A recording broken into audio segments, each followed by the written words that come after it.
Hi! Welcome to my YouTube channel Kalyani kitchen Kadapa రుచులు. ఈరోజు ఈ వీడియోలో జ్యూసీ మసాలా మక్రోని ఎలా తయారు చేయాలో చూపించబోతున్నానండి. జ్యూసీగా ఇలా అయితే కొద్దిగా చేసుకోండి.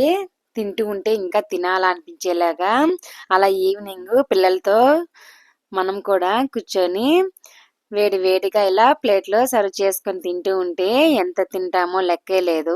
అంతైతే బాగుంటుందండి. ఇది మేమైతే మక్రోని ఎలా తయారు చేసుకుంటామో ఈ వీడియోలో చూపించబోతున్నాను. ఇది స్పైసీగా, జ్యూసీగా, టేస్టీగా, గరం గరంగా అయితే చాలా బాగుంటుంది. సాఫ్ట్గా కూడా ఉంటుందండి. కొద్దిగా వాటర్ అనేది ఎక్కువ వేసుకొని చేసుకుంటాము. ఈ మక్రోని కావాల్సిన పదార్థాలు తయారు చేసే విధానం చూసేద్దాము.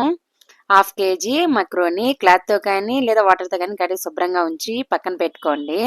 1/2 kg టమోటాలు, కరివేపాకు, కొద్దిగా పచ్చిమిరపకాయలు, 2 ఉల్లిపాయలు తరిగి పక్కన పెట్టుకోవాలి. కొద్దిగా పసుపు, ఉప్పు, 1 టేబుల్ స్పూన్ ధనియాల పొడి, 1 టేబుల్ స్పూన్ కారపొడి, 1 ½ టేబుల్ స్పూన్ గరం మసాలా పక్కన పెట్టుకోవాలి. ఇప్పుడు స్టవ్ వెలిగించి కడాయి పెట్టుకొని అందులో తగినంత ఆయిల్ అయితే వేసుకోండి. ఇది 9 to 10 టేబుల్ స్పూన్ ఆయిల్ వరకు ఉంటుంది. కొద్దిగా ఆయిల్ అనేది ఉంటే బాగుంటుంది. ఆయిల్ హీట్ ఎక్కిన తర్వాత మా అక్క అయితే పోపు దినుసులు వేస్తుంది. మీకు ఇష్టం లేకపోతే స్కిప్ చేసేయచ్చు. ఇవి లేకుండా మిగతా ప్రాసెస్ అయితే కంటిన్యూ చేసుకోండి, బాగుంటుంది. మీకు ఒకవేళ ఆవాలు అవి వేయడం ఇష్టం లేకపోతే. ఆనియన్స్ వేస్తుంది మా అక్క ఒకేసారి. పచ్చిమిరపకాయలు కూడా వేసి బాగా వేయించుకోవాలి.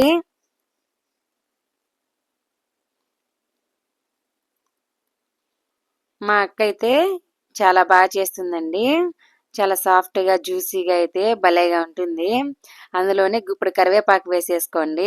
మంచి స్మెల్ అయితే వస్తూ ఉంటుంది. కరివేపాకు, ఆనియన్స్ ఇవి చాలా మంది అసలు వేసుకోరు మక్రోనీలో. పాస్తాలో కానీ సాసులు వాడతారు కదా, మేమైతే ఇలా తయారు చేస్తాము. అందులో 1/2 kg తరిగి పెట్టుకున్న టమోటాలని కట్ చేసి ఈ విధంగా వేసుకోండి. ఆనియన్స్, పచ్చిమిరపకాయలు వేగిన తర్వాత టమోటాలు కూడా బాగా మెత్తగా అయితే మగ్గించుకోవాలి.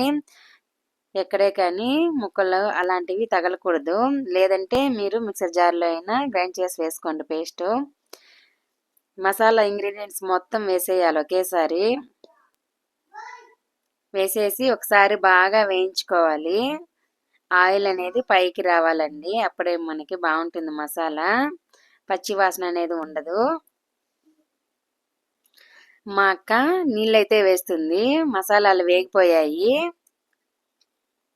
ఒక గ్లాస్కి మెజర్మెంట్స్ అయితే ఒక గ్లాసు పాస్తాకి ఒక 2 గ్లాస్ వాటర్ అయితే వేసుకోండి. కప్పులు అయితే సేమ్ అంతేను.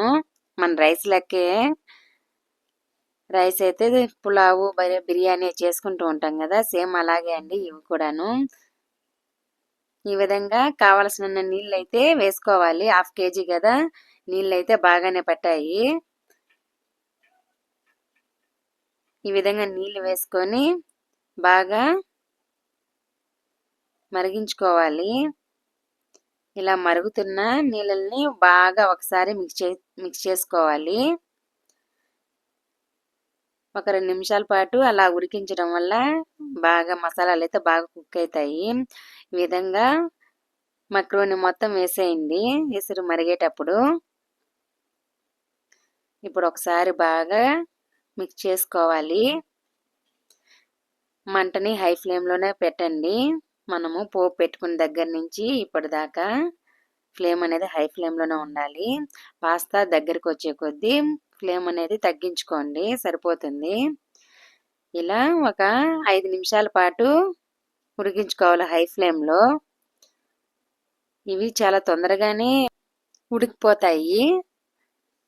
అంతా మనకి 1/2 అవర్ కంతా అయితే రెడీ అయిపోతుంది. ఇలా మూత పెట్టేసుకోవాలి.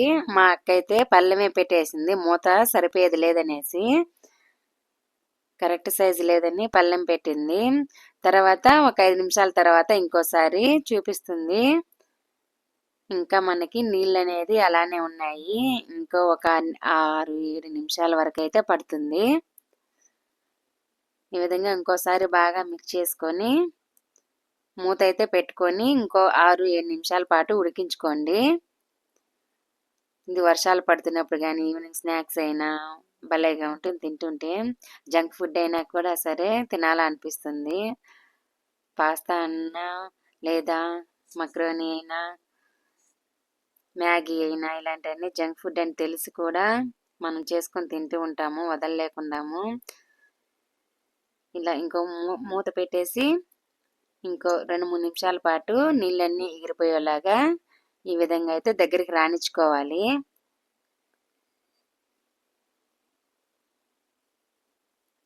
చూస్తున్నారు కదా, బాగా సాఫ్ట్‌గా అయితే ఉడికిపోయాయి. జ్యూసీగా ఉంది. అలా వేడి వేడిగా తినేయాలండి. బాగుంటుంది. ఈ మసాలాలు కూడా బాగా పర్ఫెక్ట్‌గా ఉంటుందండి మక్రోనికి టేస్ట్ అనేది. మనం ఏ సాస్‌లనేది వేయకుండానే ఎంతో ఈజీగా, టేస్టీగా ఉండే మక్రోని, జ్యూసీ మక్రోని మన ఇంట్లోనే తయారు చేసుకుందాము. ఈ వీడియో మీకు నచ్చిందని అనుకుంటున్నాను. నచ్చితే ఇంట్లో తప్పకుండా ట్రై చేయండి. Thanks for watching. బాయ్.